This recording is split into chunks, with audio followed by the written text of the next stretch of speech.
Quero falar de um assunto com vocês hoje.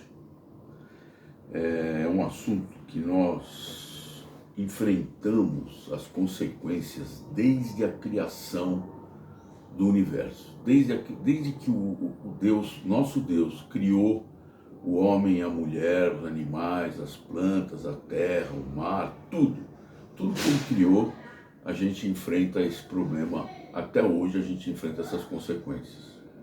E qual é as consequências? Por que a gente enfrenta isso? É por conta do pecado, né? E aí a gente fala pecado, pecado, pecado, pecado, pecado. O que é o pecado, né? O que é o pecado? O pecado é errar o alvo. Deus deu uma diretriz. Deus falou, olha, faça isso. Quando você faz aquilo, você pecou. Quando você não obedece às ordens de Deus, você está pecando. Então o pecado é isso, é você ir contra a vontade de Deus. Ah, mas espera aí, tem coisa que não está escrito na Bíblia. Por exemplo, né? Eu vou num restaurante com a minha esposa. Aí eu comi lagosta, caviar e camarão. E aí a outra mesa lá comeu batata frita e tomou uma cervejinha. Muito bem, as contas vieram trocadas. Mas não fui eu que errei. Então, não é problema meu. Isso é pecado? Então, aí entra a questão da honestidade, a questão da ética, a questão dos padrões morais. Quer dizer, às vezes a pessoa não tem como pagar aquilo.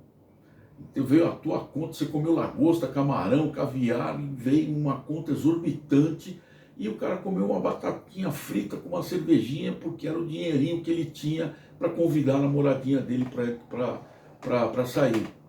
E aí você fala, não é problema meu, isso é honestidade, é o princípio de você não querer levar vantagem com os outros, tal. É pecado? Não é um pecado, mas é uma coisa que não é ética. Que se você for uma pessoa crente, convertida, tiver o Espírito Santo habitando no seu coração, mas na hora ele vai falar para você, opa, tá errado. Essa conta, batata frita e cerveja, você não comeu, não é sua.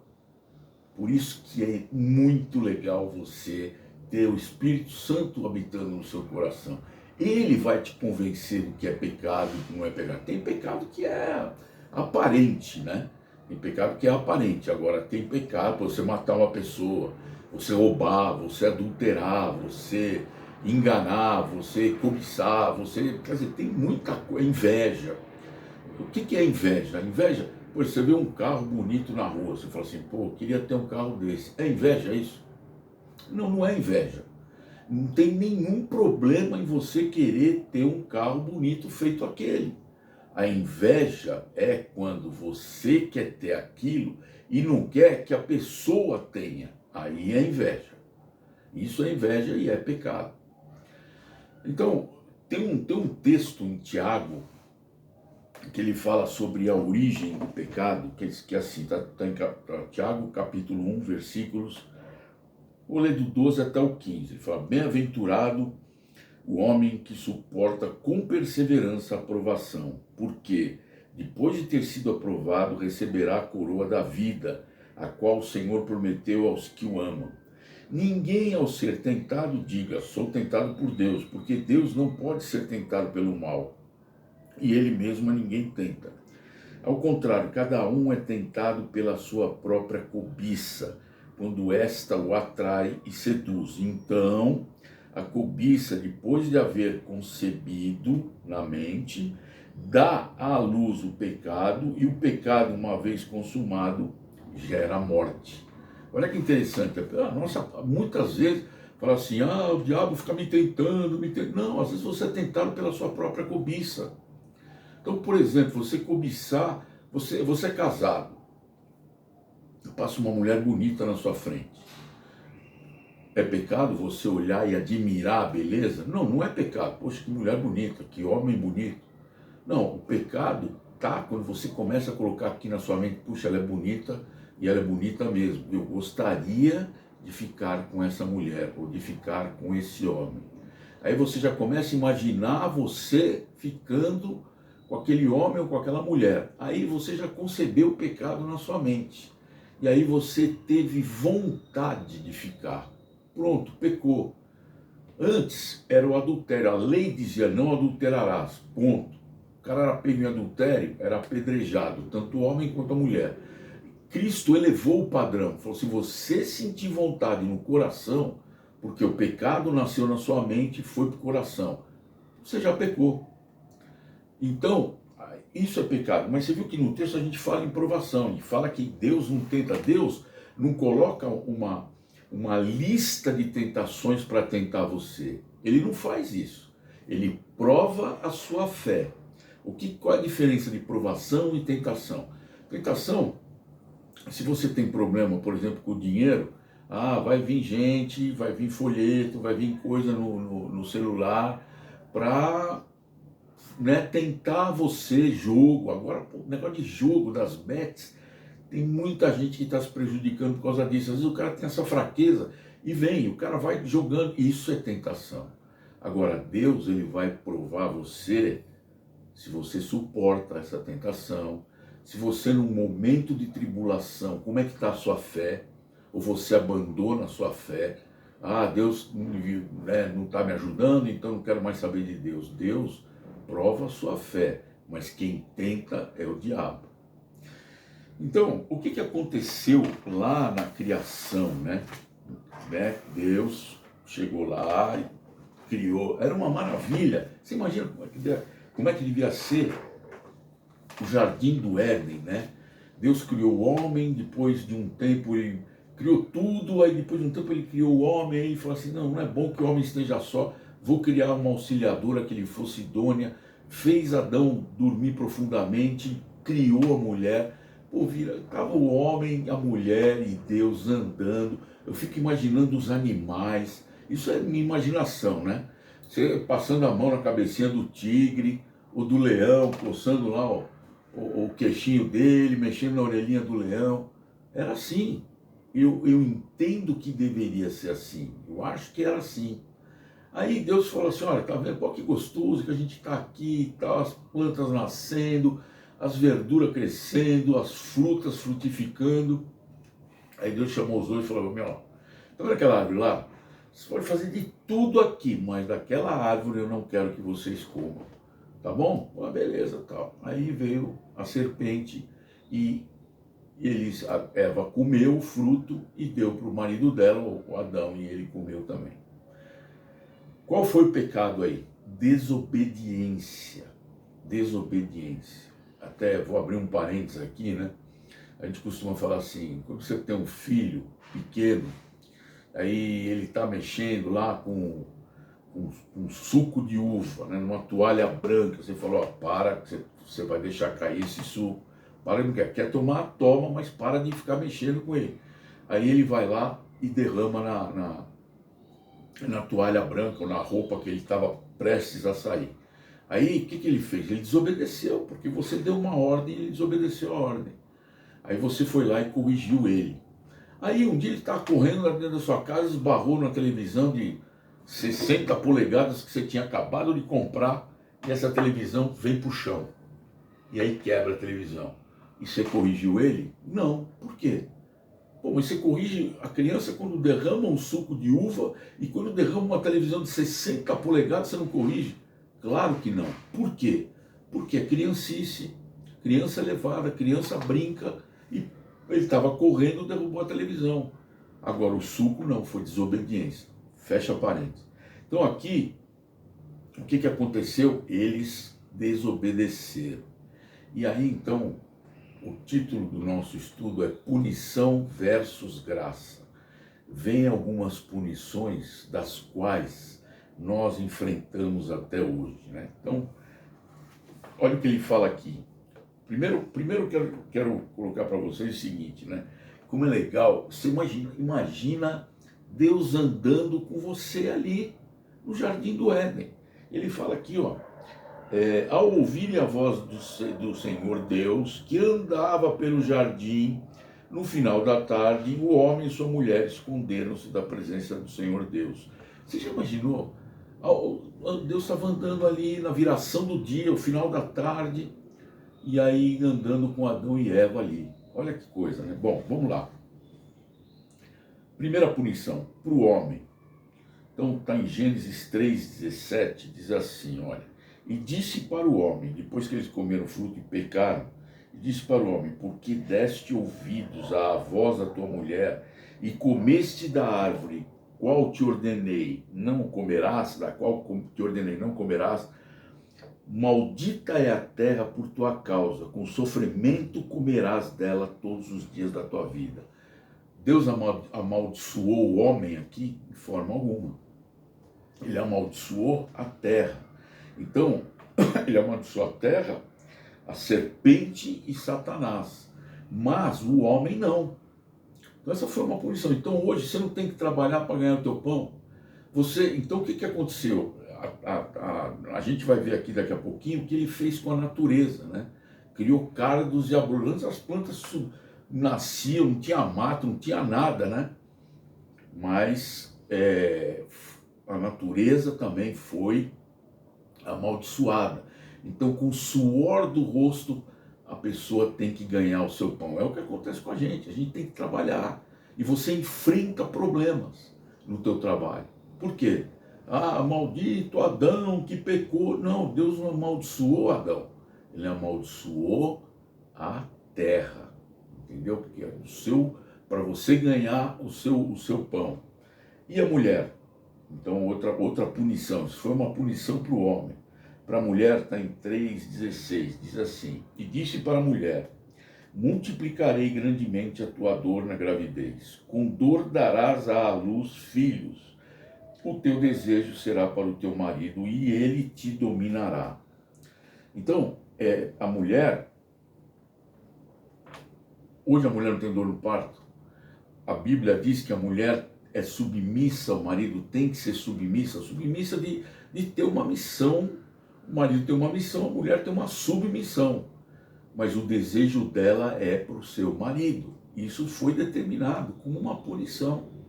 Então muitas mulheres não aceitam isso. Eu já vi pessoas assim na porta de se converterem e a mulher, o casal, né? E a mulher falou, não, se a Bíblia diz isso, eu estou fora. E assim, vivem de um jeito que não é legal, entendeu? Mas a mulher não aceitou o evangelho por conta disso. Não vai viver no gozo do Senhor eternamente, porque ela não aceitou isso. É uma punição que nós recebemos, né? Qual outra punição? A natureza. Está aqui em Gênesis 3,18, diz assim, ó. Ela te produzirá espinhos e ervas daninhas, e terás de comer das plantas do campo. Quer dizer, o que aconteceu aqui? A natureza ficou selvagem, o paraíso ficou selvagem. Aquele tigrinho que você passava a mão, aquele leão que você fazia carinho, já era, ele vai comer sua mão. Isso não está escrito aqui, eu estou elucubrando, né? Mas, por exemplo, a terra se tornou improdutiva. Você precisa de chuva agora, antes você não precisava de nada. Plantou um negócio lá, o negócio ia. Mato, que carpir para tirar mato, não existia isso. Agora não, existem cardos e abrolhos, são ervas daninhas. Você tem que limpar, então você tem que suar, a tua produtividade caiu drasticamente. Antes você só jogava a semente lá e pronto, esperava para colher. Agora não, agora você tem que arar, você tem que limpar, você tem que torcer para chover, orar para que chova. Então a tua produtividade caiu sobremaneira e é assim até hoje por conta desse pecado. A serpente, aqui no versículo 14, então o Senhor disse à serpente, porque fizeste isso, será maldita entre todo o gado e entre todos os animais do campo, andarás sobre o seu ventre e comerás pó todos os dias da tua vida. Imediatamente a serpente, a Bíblia, alguns estudiosos dizem que a serpente não era um animal rastejante, dizem pelo contrário, que a serpente era um animal bonito, era bonita, ela andava. E a Bíblia trata de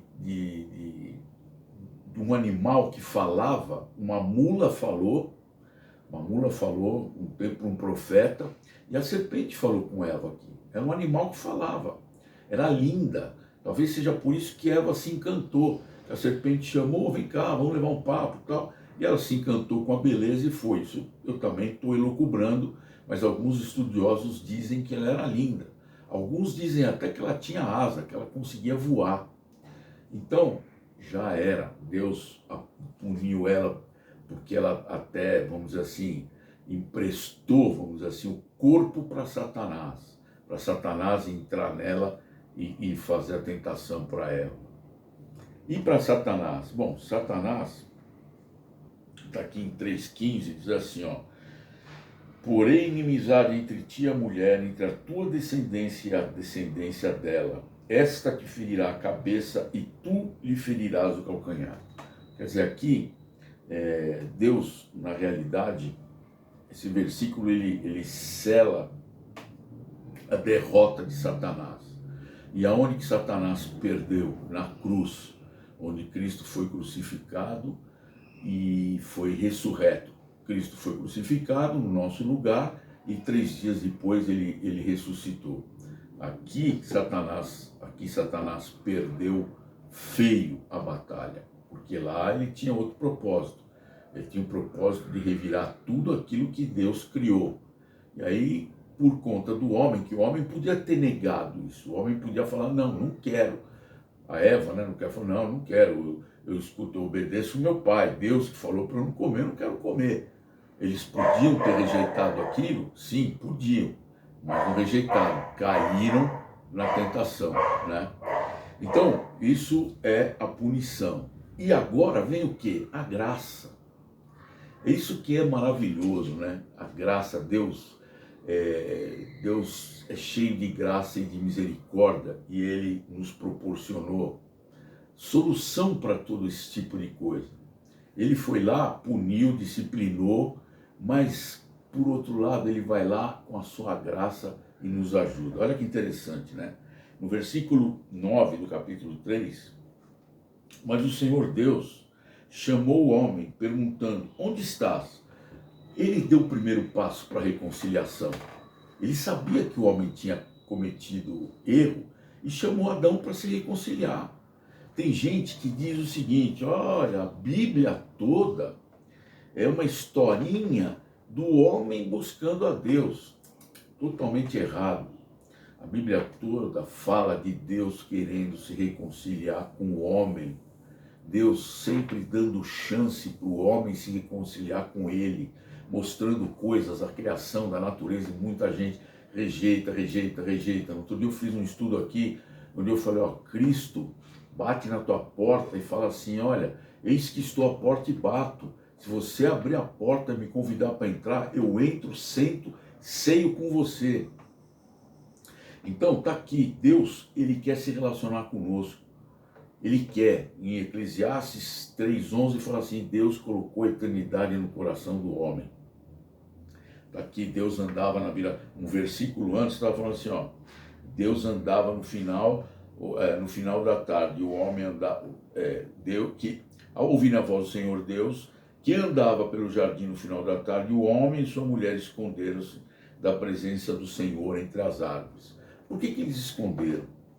Vamos abrir um parênteses aqui, A segunda, uma outra atitude de graça de Deus, Ele proporcionou para o homem, olha já, apontando para Cristo, Ele providenciou um quê? Um Salvador.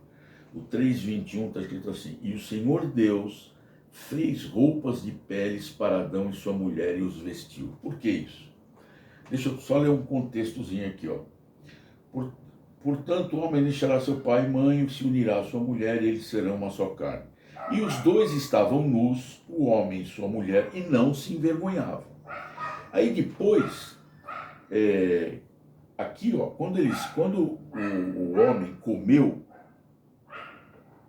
daquele fruto, quer ver, disse o homem, porque eu vi seu da mulher comer da árvore, aqui, Adão chamou Eva sua mulher porque foi a mãe. E o Senhor Deus fez pés. Então o Senhor agora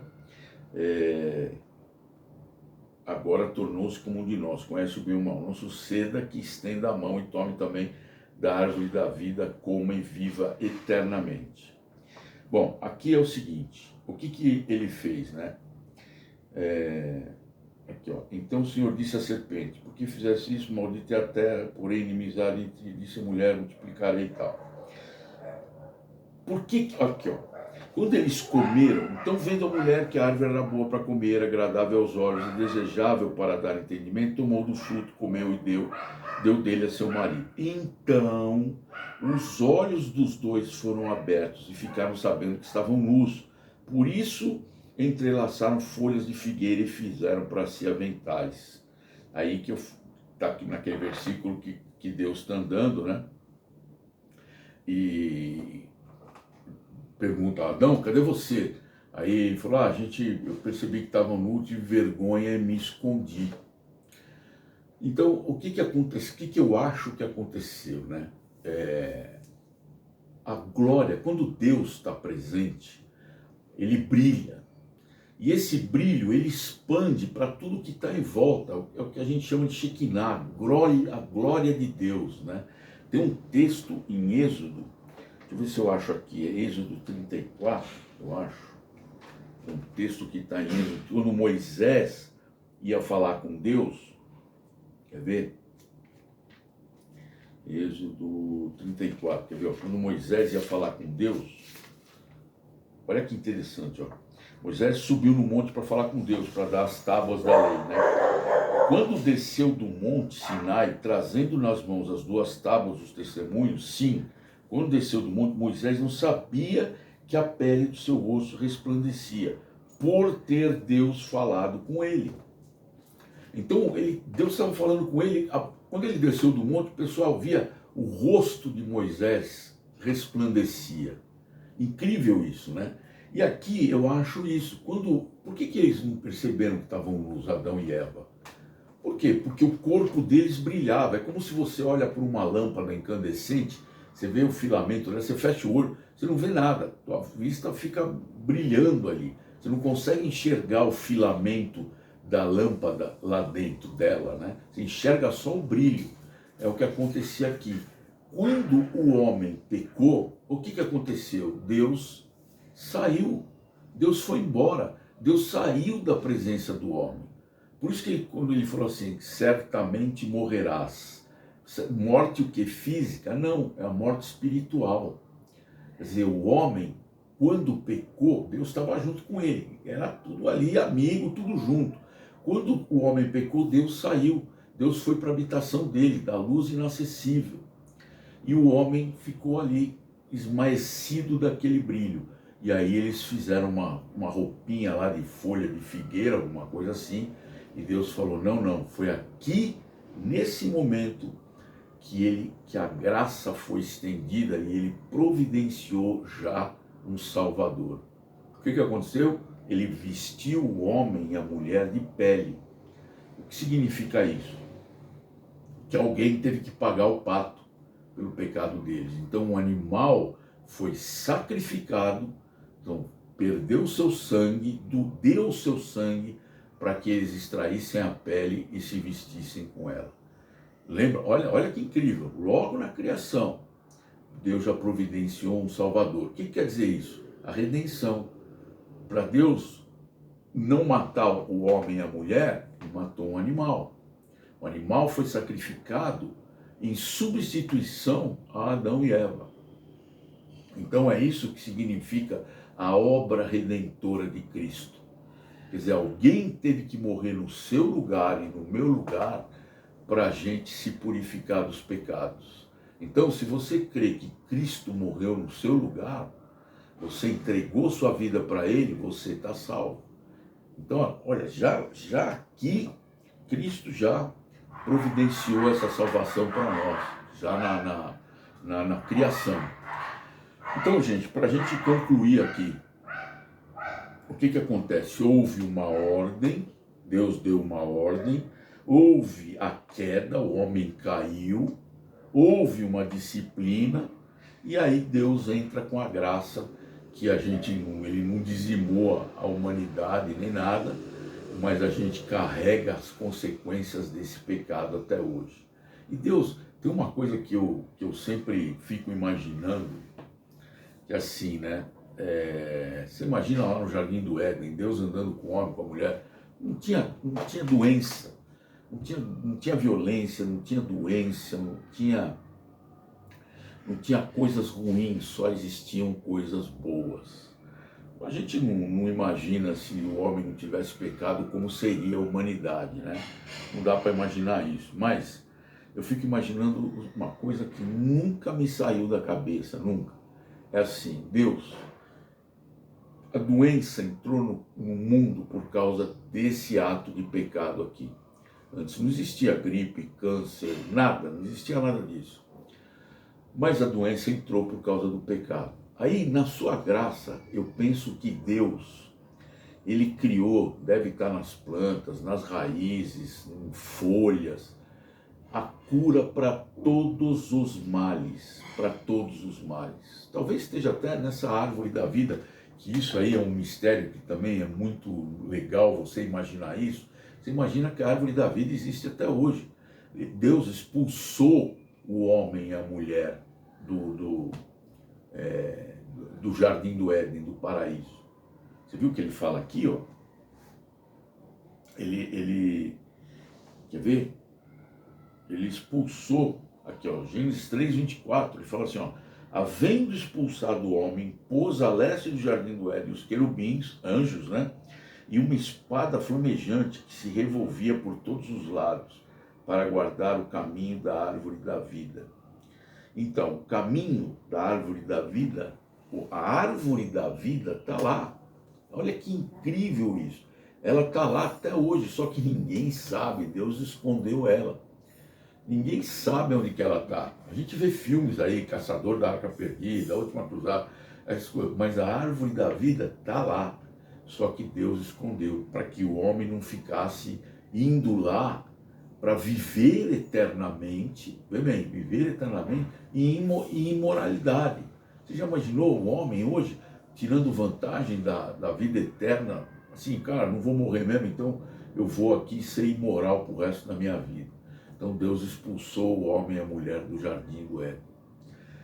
Mas é legal a gente pensar nisso, né? Pensa porque, às vezes quando você reclama, pô, mas eu estou cansado do meu trabalho, foi por causa do pecado. Agora a gente vai parar de pecar? Nunca vai parar de pecar. Só que o nosso dever já foi cumprido se você aceitou Cristo. Nós estamos limpos, estamos lavados, temos um advogado junto ao Pai, Jesus Cristo nosso Senhor. Quando Deus olha para nós, Ele não olha diretamente para nós, Ele olha por um filtro que é Jesus Cristo. Tá bom, gente? Então, eu queria dar essa noção, mais ou menos, de pecado, daquilo que nós recebemos como punição e daquela graça maravilhosa que Deus nos deu para suportar essa punição, que a gente suporta até hoje. Mas às vezes muita gente, a gente não sabe de onde veio. Puxa, por que tem tanto mal no mundo? Por que tem tanta doença no mundo? Por que tem tanta doença incurável no mundo? Está aqui, essa é a razão. Eu peço que Deus possa abençoar cada um de nós, dando saúde, protegendo-nos e, sobretudo, dando-nos sabedoria. E, sobretudo, ainda, para que a gente peça sabedoria para Deus do alto, para discernir aquelas coisas que estão certas ou erradas. Tá bom, gente? Amém.